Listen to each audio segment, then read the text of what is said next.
Olá, sou o Cláudio Fernando e hoje eu quero falar de uma série que estreou dia 20 de dezembro e desde sua estreia muitos estão comentando, alguns estão odiando, outros estão amando e hoje eu quero falar minhas primeiras impressões dos dois primeiros episódios de Percy Jackson e os Olimpianos, então senta aí, se acomoda e seja bem-vindo a mais um vídeo. Bem, aqui eu quero falar um pouco sobre a ficha técnica, já diria aqui que eu não consumi nem um pouco do material original que é feito pelo Rick Riordan, ele fez todos os livros e somente consumi os filmes, que nem um pouco fiéis à obra que aqui é apresentada, então eu vou focar mais na parte técnica, na minha própria experiência e do que eu achei, se tem potencial, personagem, entre outras coisas. Já diria aqui sobre a própria direção. Essa direção aqui é dividida entre 3 diretores. Esse primeiro e segundo episódio que eu vou falar aqui é feito pelo James Bobby. Aqui sobre a direção, eu já diria que o James Bobby, o diretor desses 2 primeiros episódios, ele deixa um pouco a desejar. Até porque ele deixa tudo de forma mais lenta e joga de maneira qualquer certas coisas ou certos elementos aqui da história. Ele faz uma direção que não consegue contar de maneira muito didática, ele simplesmente joga, como eu falei pra vocês. Vai ter certos momentos que a gente vai querer uma explicação ou até mesmo uma resolução do que tá acontecendo, ele simplesmente corta de cena. Isso prejudica muito toda a imersão que a gente vai ter com aquela série. Sem falar também, é como se ele não deixasse, como posso dizer, a gente entender ou absorver tudo que vai ser mostrado ali nesse primeiro episódio. Ele só deixa tudo mais corrido, ele apressa, até mesmo comparado com os filmes que pra mim não é exemplo nenhum aqui, tá? Que fique bem claro. Eu diria que no filme ele traz um certo senso de emergência, enquanto aqui a direção deixa um pouco a desejar nesse aspecto. A gente não sente o impacto, do mesmo jeito a gente não sente a aflição dos personagens ou o que está sendo demonstrado ali. Eu acho um pouco que isso acabou atrapalhando toda a repercussão do que poderia ser mostrado aqui. Mas isso ainda assim compensa no segundo episódio, que logo depois eu vou entrar em detalhes. Sobre os efeitos especiais aqui, eu diria que eles estão de ok para mais ou menos. Claro que eles conseguem usar uma identidade visual muito inteligente aqui, onde vai depender muito mais de efeitos especiais. Eles fazem cenas à noite e também eles conseguem focar mais nos personagens em certos planos. Isso facilita, não pega como um todo, sabe? Tem certos personagens aqui que eles vão estar só filmados só em plano único, assim, não vai estar o corpo inteiro e geralmente eles vão ter CGI em uma certa parte do corpo. Isso facilita não só economizar, mas também ter esse jogo de cintura de não ficar tão mal feito em certas cenas. Sobre os personagens que eu poderia dizer aqui, que o personagem do Percy, eu ainda fico um pouco na dúvida do que pode ser mostrado em relação a ele. Eu creio que ele tem potencial, o ator, ele é muito desenrolado aqui em tudo que ele faz, mas ainda assim, como eu falei, eu não senti muito dele, não senti esse peso de emoção que ele transmitiu aqui nesse primeiro episódio. No segundo eu consegui sentir mais um pouco, mas ainda assim, eu acho que preciso conhecer mais esse personagem. Até então, ele não é meu personagem favorito. Já o Grover, achei até mais interessante, e comparado mesmo com o filme, que tipo, muita gente achava o Grover mais solto, acho que eu realmente senti a pureza e inocência do próprio Grover.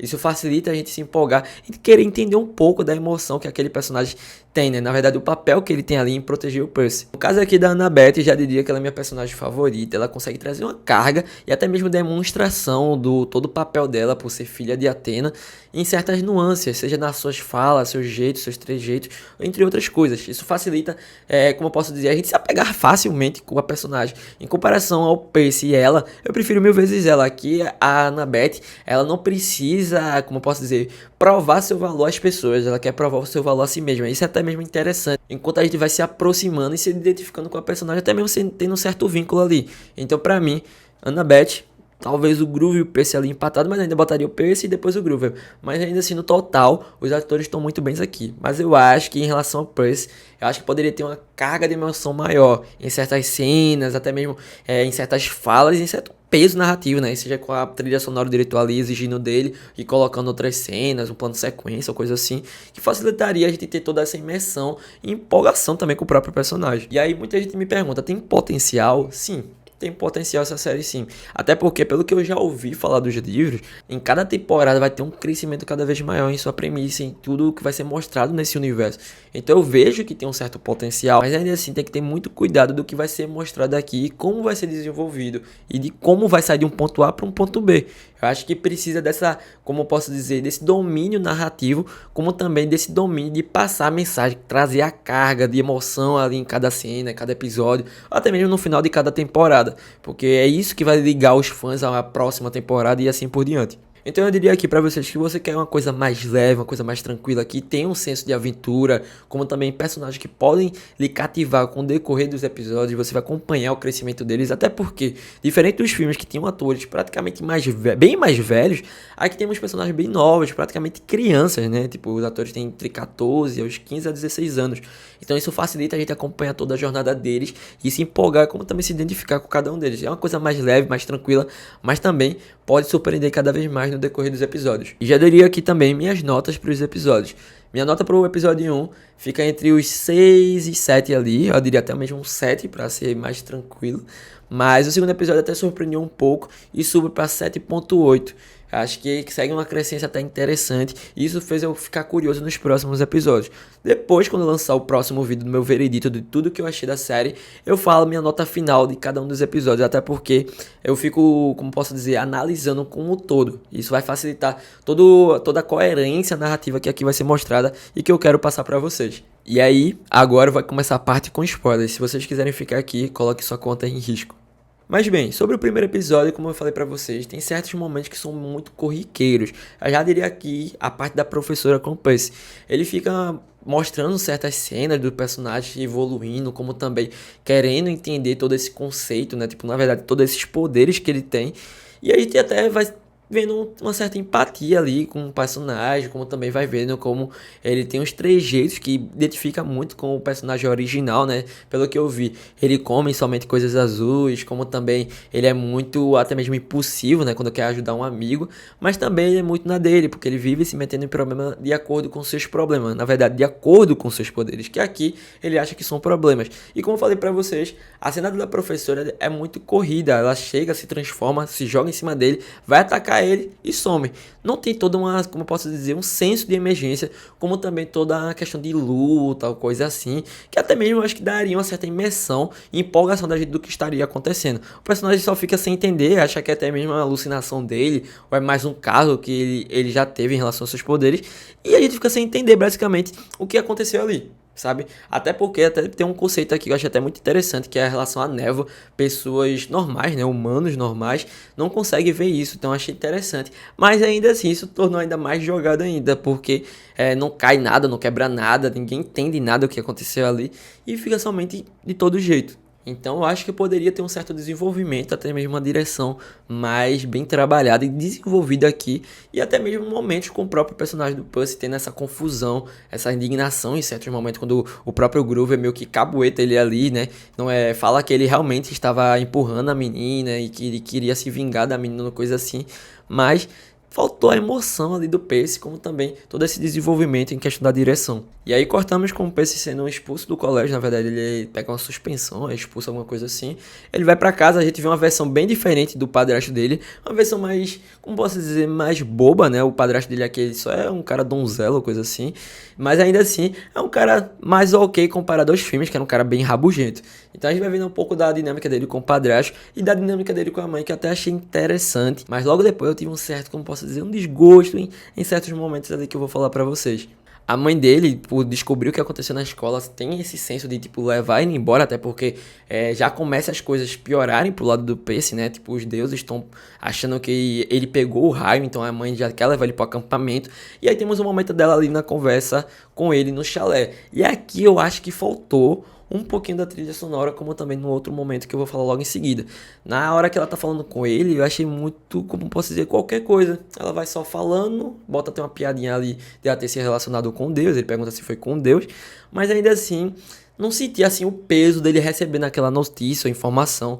Como eu falei, apesar do filme não ser nem um pouco fiel, ele traz esse peso, tudo acontecendo ao mesmo tempo e o personagem absorvendo tudo aquilo que vai acontecer com ele. Ele simplesmente é só o filho de Poseidon, e ainda assim ele age como se fosse, tipo, tá, beleza que ela não fala que ele é filho de Poseidon, mas ela fala que ele é filho de um deus e ele só, tipo, tudo bem, tá, ele me abandonou e pronto. Então eu acho que faltou um pouco mais desse peso do Percy, ele entender o que tá acontecendo com ele, até mesmo quando acontece a parte do Minotauro, que já tô adentrando aqui, eu não senti a emoção, faltou acho que uma trilha sonora, faltou um peso maior em relação às cenas.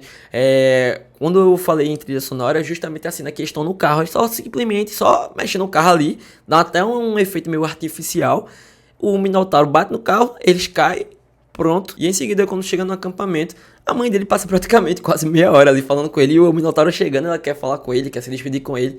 E pronto. E quando o Minotauro pega a mãe dele, a gente pensa que o Percy vai, tipo, berrar ou fazer qualquer coisa do tipo. Ele simplesmente só vai dar um gritinho, mãe. E, tipo, faltou, sabe? Eu queria ver mais desse Percy, que o pessoal fala que é mais impossível. Ele até mesmo pode até passar um ar mais, como posso dizer, violento, de certa forma, tem uma certa imponência.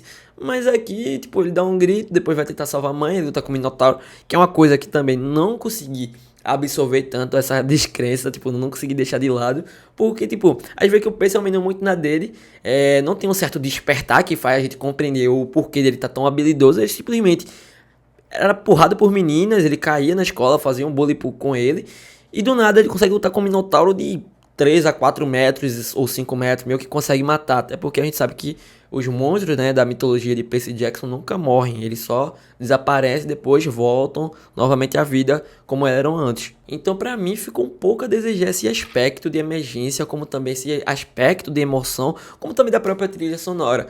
Muita gente fala da trilha sonora de Percy Jackson desde que teve alguns nomes, mas ainda assim não senti nenhum peso mesmo de verdade em certas cenas. Acho que faltou muito disso em certos detalhes aqui que poderiam aumentar toda a narrativa, como também ritmo da própria série. E pra mim aqui o James Baldwin, ele começa a melhorar um pouco mais no segundo episódio, quando começa as cenas no acampamento, ele interagindo com o Luke, que por sinal ele já tem uma carinha de vilão. Até achei, eu não sabia que era o Luke, mas quando eu vi o personagem eu disse, esse cara tem cara de vilão. E quando disse que era o Luke, eu já desconfiei logo.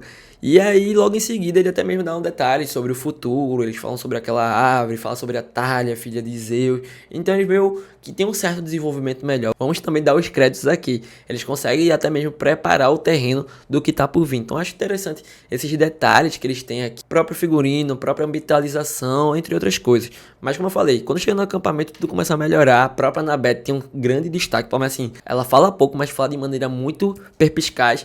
Então acho que isso melhora mais ainda na questão de construção do personagem. A gente vê que ela é muito estratégica, até porque é filha da deusa Atena. Então tudo isso vai aumentando a expectativa na personagem. Como também a gente vê uma diferença aqui, que tipo, ela não vai lutar contra o Percy no Barra Bandeira. Ela, na verdade, ela vai querer ele no time dela, vê um certo potencial nele. Até porque a gente vai ver que o chamado dela, né, pra fazer uma missão, né, o propósito dela, né, que o oráculo tem pra ela, é que ela vai ter uma missão com alguém que chegar ali. Então a gente não vê um certo interesse amoroso. Eu acho ela até mesmo interessante. Não tem essa emergência de juntar o casal ali, ficarem juntos, se apaixonarem ou coisa assim. Aí vai vendo só algo em questão de interesse mesmo que ela tem por ele. E tudo vai construindo bem aos poucos. Eu acho que isso é muito primordial para ser acrescentado aqui e construindo aos poucos. Isso melhora muito mais ainda a relação dos personagens e a própria narrativa da série. Então no Barra Bandeira a gente vê todo esse desenvolvimento. O Percy começa a lutar ali do nada, apesar que a gente vê que ele vai melhorando aos poucos. Ele luta contra a Clarice, ganha dela, o pai dele assume ele, tem toda essa questão, né, dos pais assumirem os filhos, tem que fazer alguma coisa. Parece até um acampamento de órfão e eles têm que fazer alguma coisa pro pai que tá assumindo há anos assumirem ele. Até achei interessante toda essa dinâmica. Amei o Dionísio, como também o próprio lá, o professor dele que andava de cadeira de rodas. Achei interessante a dinâmica deles, mas o Dionísio pra mim chamou bem mais atenção, ele errando o nome do Percy, pedindo lá pra pegar vinho pra ele. Mas, no geral, eu achei muito interessante tanto esse primeiro episódio como o segundo episódio. Mas, na verdade, mais o segundo episódio. Até porque o primeiro episódio, pra mim, deixou muito mais a desejar. E aí, a gente acaba aqui, justamente, o Percy ressentindo essa emergência de ter que buscar sua mãe. Falam sobre a questão do raio, ele não liga, pedem pra ele ir até a Hades. Mas, ainda assim, ele tá nem aí. E aí, o Groover tem essa participação de justamente pensar no Percy. Realmente ser seu protetor e pensar no seu melhor. E aí, ele fala da mãe dele. E os dois, na verdade, vão seguir essa jornada. Claro que a gente vai ver que a Annabeth vai participar, mas ainda assim não mostrou esse detalhe ainda. A gente vê que no próximo episódio vai ter a Medusa, então já estou até um pouco interessado do que pode acontecer nesse terceiro episódio e do que tá por vir também. É uma série que vale a pena até então, não vou dizer minha nota final, não vi todos os episódios, mas como eu falei pra vocês, minha nota entre o primeiro e o segundo episódio fica entre nota do primeiro episódio nota 6 e do segundo episódio uma nota 7,5 por ali. Acho que é uma nota até ok do que tá por vir ainda. Então, se você pensa em ver Percy Jackson e os Olimpianos ou quer que eu traga um vídeo semanal de cada episódio, comenta aqui embaixo, curte, se inscreve e até a próxima.